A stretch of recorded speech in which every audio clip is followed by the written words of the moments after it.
Tires are one of, if not the most important maintenance and performance upgrade you can make to any motorcycle. Today, we're gonna do things a little differently. We're gonna take this tire off of the Ninja, the ZX6, which is very clearly still safe to ride, and get this brand new one put on. We're gonna talk a little bit about what your options are for getting your tire swapped out on your motorcycle, how I like to do it, and some key tips when breaking in a brand new motorcycle tire, and discuss how bad tires can affect your motorcycle handling in ways you didn't even know. So how do you even tell if your tire needs to be replaced? So while I'm going ahead and taking this rear tire off, how do you even tell that your rear tire needs to be replaced? There's a few different reasons the tire needs to be replaced, and some of them are not as obvious as a clearly worn out bald tire showing the wire like this one is right here.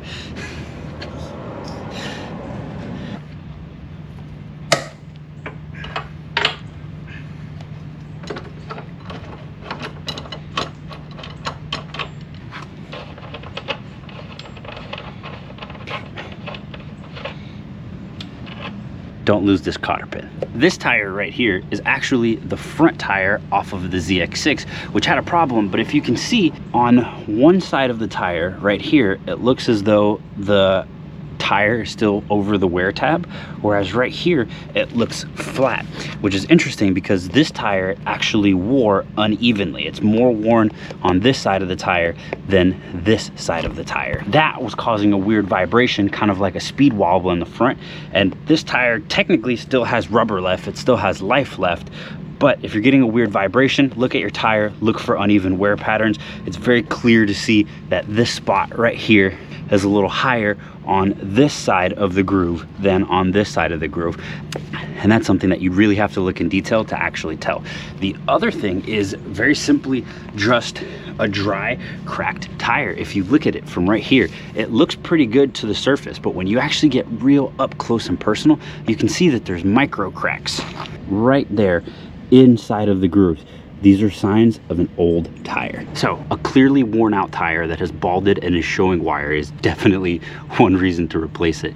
But also, if there's uneven wear or cupping on the tire, sometimes you may be getting a wobble that may be associated with the tire not being straight. The only real way to kind of tell is when you get the tire off of the ground, free spin it, and you'll be able to see if there's any sort of wobbles or dents. As you look at the profile of the tire, you'll see if it oscillates any, and it really shouldn't as you spin it by hand when the front wheel is off the ground. So that's how you know if your tires are bad. Let's go ahead and finish knocking out this axle so I can pull this tire off and let you know my preferred method for getting the tire changed out. It's kind of like a middle ground between the most expensive and the least expensive, which we will discuss in a moment. Just kidding, not right now. I gotta take this tire off. Also, a cool trick I like to use is an extension.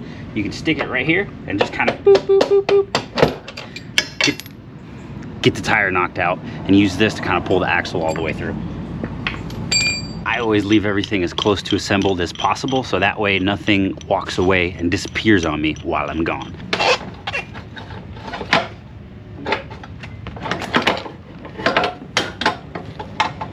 This is also a very good time to check and inspect the bearings that sit in here and feel for any sort of grit. It should spin freely with minimal resistance, and it should not feel notchy or knobby as if it has grooves or notches inside of it. And these are spinning pretty good.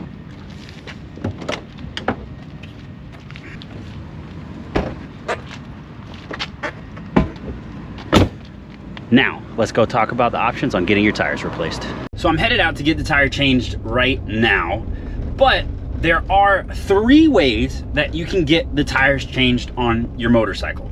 And this is gonna be most expensive to least expensive, and then also the most expensive is the least involved and the least expensive is the most involved, because that's kind of how it works.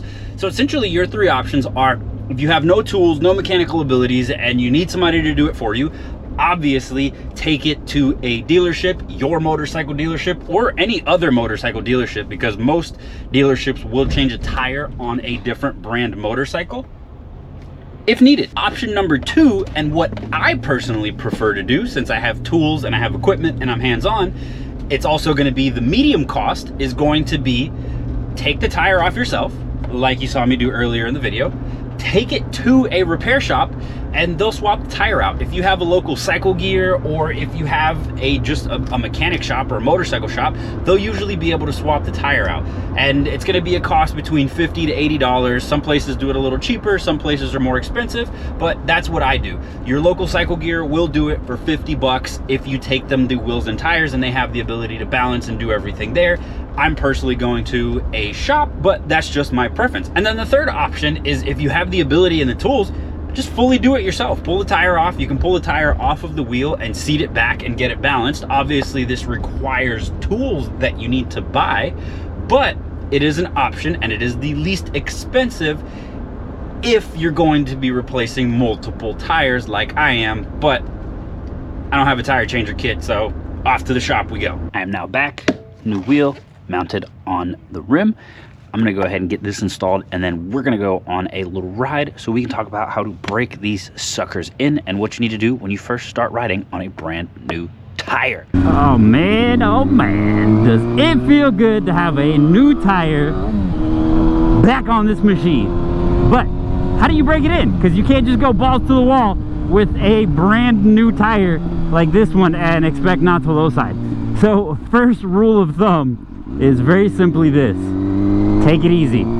Same way you would if you were riding on the wet. Nothing too crazy. You don't have to be, you know, taking like 50% of your riding off, but it is a new tire, so treat it as if it was slick, as if it was wet, while you get that first layer of tire bedded in. What I personally like to do is just honestly get out and ride. There's nothing special, there's no trick. Just get out and ride your tire, man. Wear it in. Riding straight clearly doesn't help the side of the tire. So what I personally like to do is just back and forth right here for a good 10, 15 miles.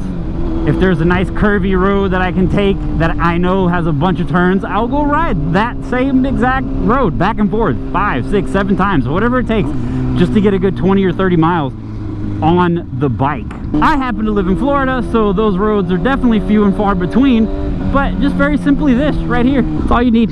Get out and ride, take it easy until you see like that graying in the tire, that you've clearly contacted that section of tire onto the road, and off you go. Thank you guys for watching. I really appreciate it. Hopefully this helps, and while I ride this road back and forth just like this, I think that you guys should click this video right here and watch that while I'm going back and forth endlessly for the next however long it takes.